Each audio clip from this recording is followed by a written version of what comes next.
Nhar mit-tieni ktib tal-Kroniki.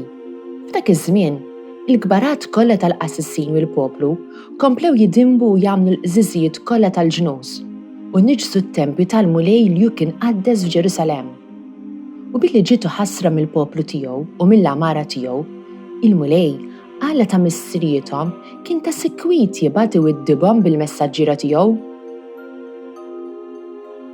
Iżda huma kienu jiddieħku bil-mibgħutin tiegħu, imma qdru kliemu u jikkasbru l-profeti tiegħu sa ma saħnet il-korla tal-Mulej għall-poplu tiegħu hekk li ma setgħux jeħilsu aktar u ħarqulhom it-tempju ta' Alla, ġarfu s-swar ta' Ġerusalemm. Taw in-nar lill-palazzi kollha tagħha u hekk erdula kull ma kellha prezzjuż.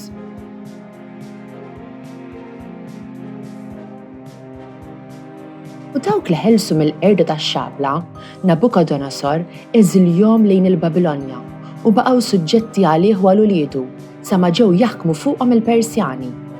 Hekk seħħ dak li qal Alla f'fom Ġeremija, sakemm tgawdi l-art il-mistrieħ ta' sibtijietha, ma tinħadimx l-art iż-żmien kollu tal-ħerba tagħha sa ma jgħaddu 70 sena. Fl-ewwel sena ta' Ċiru, sultan tal-Persja, biex isseħħ il-kelma tal-Mulej li kienet intqalet b'fom Ġeremija, il-Mulej anqal lil Ċiru, sultan tal-Persja, u dan xandar proklama fis-saltna tiegħu kollha, saħansitra bil-miktub li kienet tgħid dan jgħid Ċiru, sultan tal-Persja, il-Mulej Alla tas-sema tani f'idejja s-saltniet kollha tal-art u qabbadni nibnilu tempju f'Ġerusalemm li f'Ġuda. Kull min minkom hu mill-poplu tiegħu ħajkun il-Mulej miegħu u jitla'.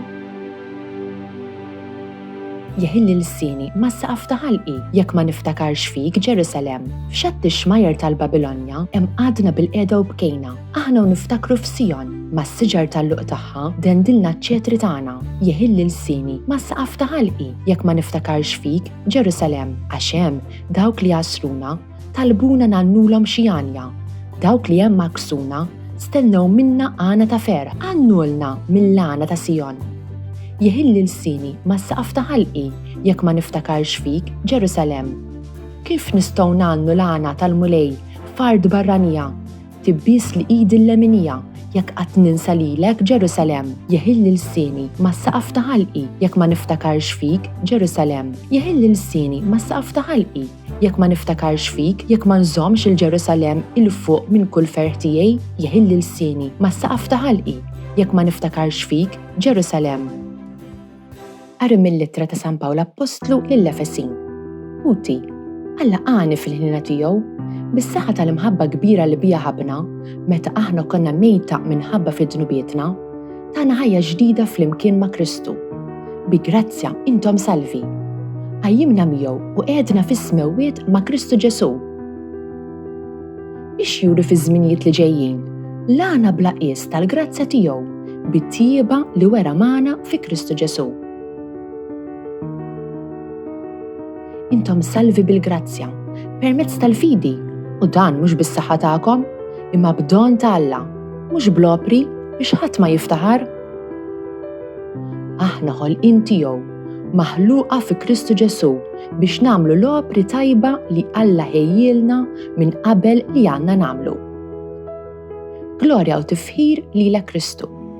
Għallek ħab lid-dinja li tal l-Ibnu l-waħdieni biex kull min jemmen fih ikollu l-ħajja ta' dejjem. Glorja u tifħir lilek Kristu. Qari mill-Evanġelju skont San Ġwan.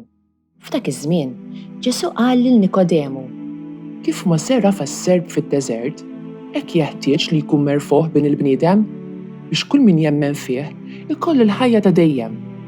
Għax Alla hekk ħab lid-dinja li tal l-Ibnu l-waħdieni biex kull min jemmen fih ma jintilifx, iżda jkollu l-ħajja ta' dejjem. Għax Alla ma baċ lill-Ibnu fid-dinja biex jagħmel ħaq mid-dinja, imma biex id-dinja issalva permezz tiegħu. Min jemmen fih ma jkunx ikkundannat, iżda min ma jemminx huwa ġa kkundannat għax ma emminx fl-isem tal-Iben il-waħdini ta' Alla. U l-ġudizzju huwa dan li id-dawl ġie fid-dinja, imma l-bnedmin ħabbew id-dilam aktar mid-dawl. għax l-emil tagħhom kien ħażin. Għax kull min jagħmel il-ħażen jobgħod id-dawl u ma jersaqx lejn id-dawl biex emilu ma jinkixifx. Imma min jagħmel is-sewwa jersaq lejn id-dawl biex juri li hemm Alla f'emilu.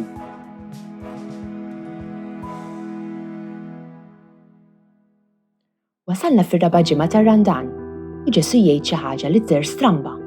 Kif Mosè rafa s-serb fid-deżert, hekk jeħtieġ li jkun merfuħ bin il-bniedem biex kull min jemmen fih ikollu l-ħajra dejjem.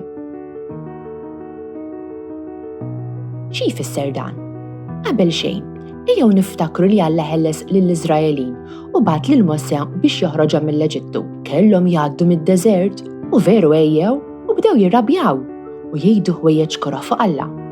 Għalhekk Alla ppermetta li jattakkawhom is-sriep u Mosè talab lil Alla jaffrilhom u għalhekk għamel qal lil Mosè qiegħed statwa ta' serb fuq arblu.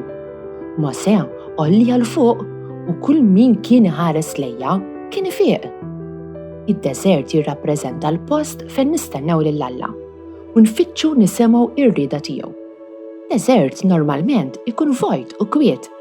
Imma l-Iżraelin ma kellhomx paċenzja u ma felħux jistennew jew jisimgħu. Fit-Testament il-Qadim naraw ħafna nies li ma jridux jistennew u jisimgħu u minflok jażlu li jagħmlu affarihom. Fl-ewwel qari nisimgħu komplew jidimbu u jagħmlu l-żiżijiet kollha tal-ġnus u niġsu t-tempi tal-mulej. Dan imarrat lil qalbna bħal dawk li ngidmu mis-sriep u għalhekk li għandna bżonn tas-salvazzjoni. Is-salvazzjoni tfisser li niġu mifdija mid-dnub u s-separazzjoni minn Alla. Is-salvazzjoni tagħna tiġi minn Ġesu. Il-Vanġelu jgħidilna għalhekk ħabb id-dinja li ta' lill-Ibnu l-waħdieni.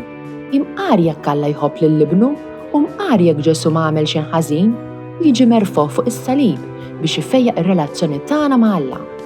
Meta naraw lil Ġesu fuq is-salib, naraw il-fejqan ta' dnub tagħna. L-istess kif is-serb fuq l-arblu fejjaq lil min ħares leħ fid-deżert. Dan ir-Randan, ejjew nipprovaw insibu d-deżert li hemm f'qalbna. Ejjew nistennew u nisimgħu. This Maltese translation was produced in collaboration with the Church in Gozo.